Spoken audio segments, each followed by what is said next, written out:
Thank you to Tokyo Treat and Soccer Co for sponsoring this video. Yo, what's up? My name's Patrouski, and everybody knows that the Christmas event for the year 2023 is around the corner within PokeMMO. Which means that, well, wait a minute, let me get dressed up properly first. There we go, that's much better. Secondly, happy holidays to everybody. And thirdly, let's go ahead and jump into the 3 tips that you guys want to check out before the Christmas event comes around. Now, if you've ever prepared for an event season event, you're probably going to be familiar with a lot of these tips. Preparing for most events is pretty similar, although there are a couple changes here and there. It usually depends on what kind of Pokemon you may want to prepare, depending on what the event is for that year, depending on the balance. It could always change, but let's just go ahead and jump into things. The first question I can answer is, when is the Christmas event in PokeMMO? Historically, the Christmas event usually drops on Christmas on December 25th, or usually around December 24th. Usually updates happen at around midnight Universal time. I believe it's UTC, which ends up being around 7 p.m. at this time change, 7 p.m. ET. So if you're in that Eastern time zone like me, look for that 7 p.m. time, and that's when you'll notice an earthquake in game. If an earthquake where your screen is shaking in game, that means the update is happening. It's either going to happen, usually historically, around December 24th, 25th, or 26th. Now, the reason I qualify and say historically, because the PokeMMO devs, anything could really happen with them. The event could just not come. It's always possible. An unfortunate reality, but it's good to keep an eye out on what dates it possibly could drop. It usually drops around the event. I think last year it was the 26th or so if it's delayed a day or two, don't panic. Now, holiday preparation guides also usually reference last year's or the previous year's materials. For example, this is actually the how to prepare for the Christmas guide that I made back in 2021, and it's shockingly still relevant. So let's go through and see what's relevant here and what has actually changed, because we actually do know some stuff. So usually doesn't require your own Pokemon/resources is the first point. This has actually changed. Last year was the first time, from what I recall, that they actually made you bring in some Pokemon from the outside world into the instanced world of Twist Mountain. If you don't know what Twist Mountain is, don't worry, we'll get to it here in a little bit. That's the biggest event, the raid/dungeon that is the Christmas event within PokeMMO. So they usually didn't require you to bring your own Pokemon/resources, but as of last year, they actually brought in the ability to bring your Pokemon, and the meta Pokemon, if I remember correctly, the meta Pokemon last year ended up being a mixture of Haxorus and Garchomp. So I myself have even been starting to breed and create a couple Haxorus and Axew preemptively, just in case. The reason why Haxorus is so good for events like this is because his damage is so ridiculous. At 147 base attack, he's able to throw off earthquakes and just dragon claws and stuff like that. If he needs to do AoE, he can do it, because it's usually a 2v2 type battle. And then he also gets a pretty solid speed stat. You want to kill the enemy before they kill you. It's very much an offense is the best defense sort of strategy. However, always keep in mind when I'm talking about this stuff in regards to events, it could always change. This is just what was good last year. They might rebalance everything. They could even bring in a new event, but this is the best things that we can do to prepare for the event. If you want to make some 2x31 Axews that are 31 attack, 31 speed, and then you probably want to go for the natures that are either lonely, naughty, or adamant. I don't recommend going brave or some of the other natures that you saw me have. Jolly is mostly fine. I recommend going lonely, naughty, or adamant. Those plus attack natures are going to be the best benefit to him. Having a hasty, naive, or jolly one might be fine as a backup, just in case speed is more relevant than it was last year, but those are the main ones you want to keep track of. 2x31 attack and speed with solid natures. And you can't skimp on nature. Always keep in mind, if you can't go double 31 or you want to go more budget, going to 25 plus in attack, and then 25 plus in speed, and then going adamant, lonely, or naughty, that is better. Going 25 plus with correct nature is much better than going incorrect nature with only the 2x31. All right, but back to our list and continuing down our points. Finished all of the Elfbot costumes last year. Now, this point was in reference to the Vanities that were always dropped during the Christmas events at the time. Previously, the Elfbots were like the main Vanities that we would see dropped over and over and over again. Every single year, they would drop a new Elfbot type of Vanity. They were not a super popular one, but there are some really expensive ones that are semi-popular and also are just super old. Like they've been dropping Elfbot stuff since 2016. I believe last year I believe there was no more Elfbot. I believe 2021/2020 was the last year. I think it was 2020 was the last year for the Elfbot Vanities. So they still use the Elfbots, funnily enough, in the game itself, in the raid/dungeon, but they no longer give you any Elfbot Vanities. So don't worry, you won't be getting any of these throughout your drops this year, unless they were to bring them back in some way. Obviously, anything's always possible. But I do kind of doubt that. I think it would jolt the economy too much. So no Elfbot Vanities. It's hard to predict what Vanities could happen this year. Decent chances, an entirely new designed event this year. That is no longer the case. They did bring back the same event last year and the year prior, but they just ended up changing the Vanities.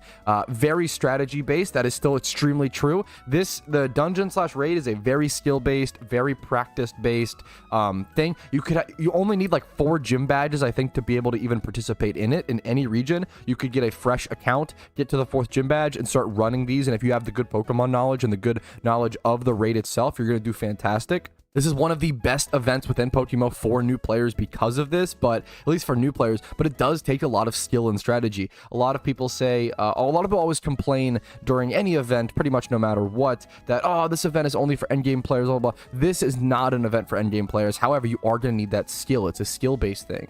You need a group of 4. So you actually can do the event, if I'm not mistaken, with a group of 1 or 2.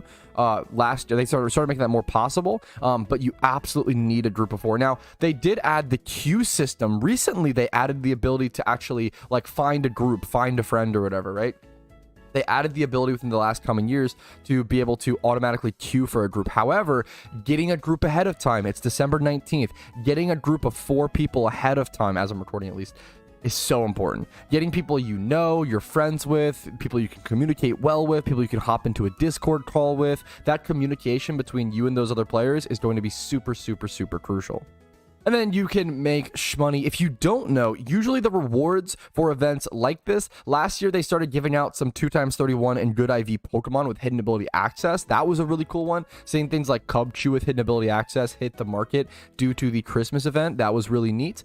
However, you also obviously get Xmas presents and Christmas presents. That's the main thing from any sort of event in PokeMMO. Usually the main benefit is the particle effects. Or sorry, the sealed product. So particle effects are huge too, but just sealed product in general. Things like the Santa presents, you'll see go for 133k.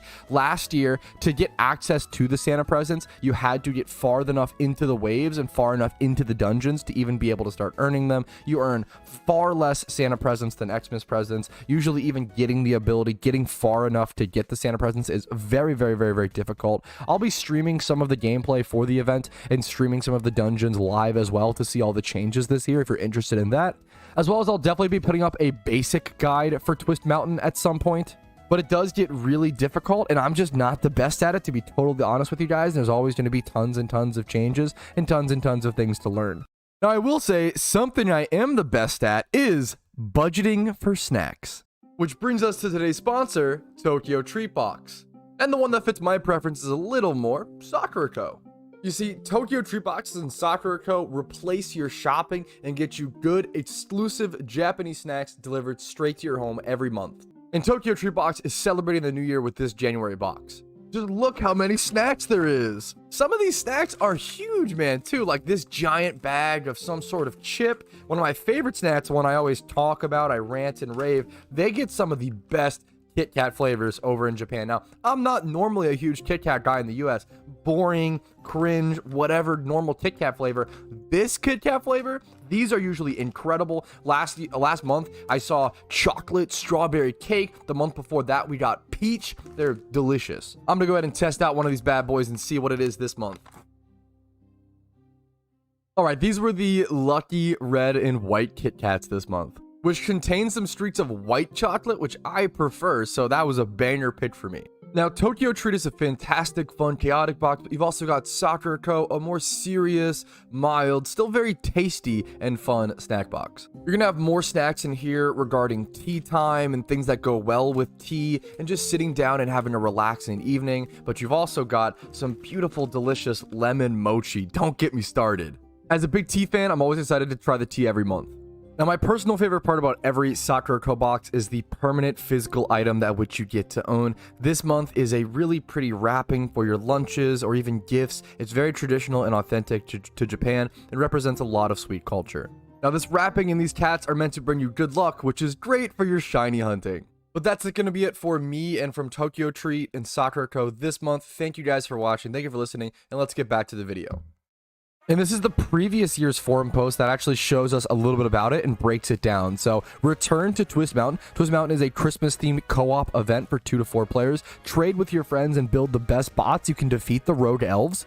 Collect big robot parts, clear as many waves as possible to win prizes, and the instance is accessible from Vermilion City, Slateport City, Hearthome City, Castelia City, and I would guess probably Olivine City, since all of these are kind of the boat city for most of these places. We'll have to see what city where it's at in Johto. This is the first time we'll be seeing the event with Johto in the game. And then here is a 2018 guide on the forums going over the stats and a ton of knowledge going over the elf bots that are available to you within the event itself. So within the raid, once you join, you're able to pick a certain elf bot, whether going fighting, flying, some sort of type, and then you pick offense or defense. So this has changed a lot since this was made. So take this very, very loosely, but it is an interesting resource to have access to. And then here is a map of Twist Mountain itself, which I think is actually still semi-accurate, if I'm not mistaken. It's actually pretty decent. So study this a little bit, just get the basic layout. And then I think this conclusion slide from the previous video actually sums things up pretty well. This kind of gives different ways that it happens and then gives you different ways to prepare. The biggest thing to keep in mind is the biggest way to prepare for any sort of event, in my opinion, is to stack up Pokeyen. Having Pokeyen heading into an event is super, super important. It allows you to buy what Pokemon are good during the event. However, those Pokemon will spike really hard during the event. I talked about how during the Halloween event, we saw 2x31 Natured Chandelure go from 100k up to 700k, up to 1 million Pokeyen just for a 2x31 natured Pokemon. Once those Pokemon are found out, and once they're now desired for the event, they get disgustingly expensive. So in my opinion, it's good to prep them ahead of time just in case, and then worst case scenario, you sell them off for around neutral profit, or to break even is fine. But as a TLDR, the 3 main steps for preparing for any event within PokeMMO are 1, stock up Pokeyen, 2, prepare Pokemon preemptively, and then 3, do your research and study. If you do these 3 things for pretty much any event within PokeMMO, you'll have success. And if you want to see guides as they come out and future content regarding the event, if you want to see everything that can be done during the Christmas event, investment stuff, event guides on the dungeons and raids, and other utility stuff, make sure to subscribe to the channel for daily PokeMMO videos. Like this video if it was helpful, dislike if not, and just have a fantastic day. Happy holidays. I wish you guys the best of luck during the upcoming event. I really hope this was helpful to some of you guys, and thanks for watching. Yo, Patrouski here. Firstly, thank you so much for watching till the very end of the video. I truly hope it was worth your time today. And secondly, thanks to everybody whose name is listed here. You guys all go above and beyond and allow me to make daily content. Thanks again. Have a great day.